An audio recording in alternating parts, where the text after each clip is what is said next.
আল্লাহর দ্বীনের জন্য যারা জীবন উৎসর্গ করে তাদের কোনো ভয় থাকে না, তারা আল্লাহ ছাড়া অন্য কাউকে পরোয়া করে না।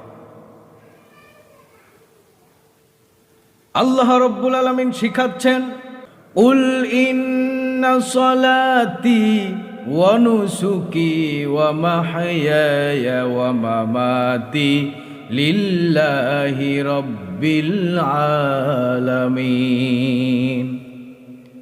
বলো আমার নামাজ, বলো আমার নামাজ, আমার কুরবানি, আমার হায়াত, আমার মওত, আমার সব কিছু ওই আল্লাহ রব্বুল আলামিনের জন্য নিবেদিত।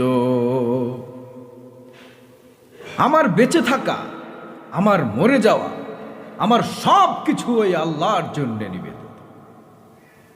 আল্লাহর জন্য যারা জীবন উৎসর্গ করে তাদের কোনো ভয়